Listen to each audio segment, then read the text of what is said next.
one and all, and welcome to another installment of Sudrian Introductions, the show where we dive into the history of the engines that keep the island of Sodor running strong. Today we'll be focusing on the most iconic set of twins on the Northwestern Railway, Donald and Douglas. Donald and Douglas were built in a workshop owned by the Caledonian Railway.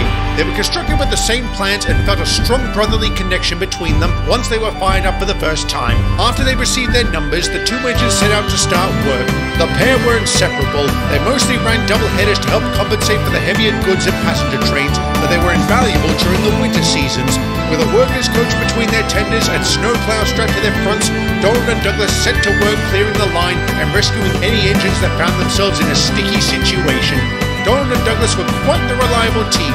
They handled every job swiftly and professionally, much to the envy of the other engines. I wish I could work alongside my sibling every day. We'd give you two a run for your money, they'd often say. The twins had a good life on the Caledonian Railway, but sadly it did not last for very long. Revolutionary changes were on the horizon, and it came in the form of an unwelcome diesel. With the increasing number of diesels, it wasn't long before Donald, Douglas and the remaining steam engines became obsolete. Day by day, these big boxy things flooded the main line, taking passengers and goods away from the steam engines. The controller had purchased a diesel that could handle the heavier trains, so double headers were not required anymore. Donald and Douglas were miserable. They were demoted to shunting and taking smaller trains separately. They hardly saw one another throughout the day and were constantly berated by the diesels.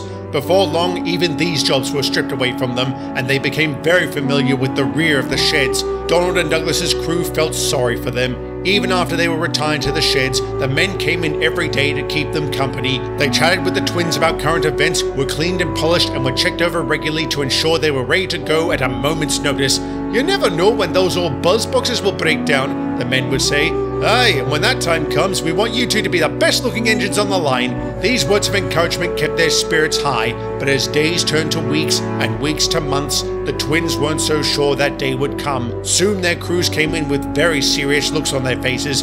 They explained that Donald had been purchased by the Northwestern Railway, while Douglas was to stay behind until something could be done with him. The twins were devastated. They couldn't stand the idea of being separated again, especially by a whole other railway.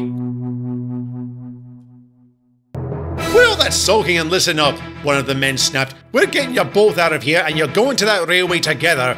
The twins were taken aback. Won't the new controller surely remember that he only ordered one engine, not two? Perhaps, but if he couldn't tell you apart, he may just keep the both of you to save himself the trouble. The men proceeded to paint over their numbers, and once they had finished, Donald and Douglas were completely identical.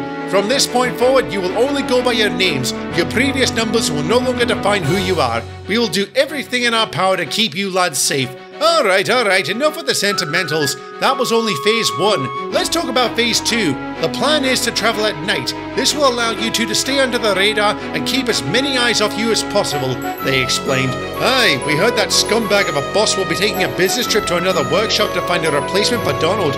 He'll be leaving sometime this week, and while he's away, that's when we'll make our move. He hasn't a preference for when you head out, Donald, so long as you're gone by the time he's returned. This is all very well thought out, but what if the new controller isn't comfortable with owning an extra engine, especially a steam engine? We did our research, and as it turns out, this place is known for its preservation of steam engines. That's right, regular express services, branch lines left and right, and plenty of goods and passengers to keep you busy. He'd be a fool to not accept an extra set of wheels. This place sounds wonderful. I've always wanted to work on a branch line, as do I. I wonder why he didn't just purchase the both of us. I think he could only afford to buy one of you at this time. Despite what others may say, steam engines aren't cheap.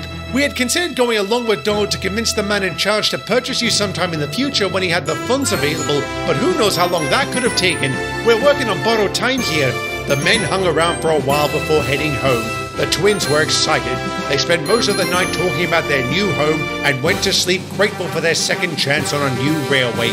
Days leading up to their escape, Donald and Douglas were washed, polished and checked over constantly one last time. And when the night came for them to depart, the two engines looked around their old home and smiled. The twins knew their time on this railway was over, but they were pleased with the memories they had made here. Donald and Douglas left with their spirits high and not an inch of regret in their smoke boxes.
or snow, this dynamic Scottish duo can tackle any job they are given.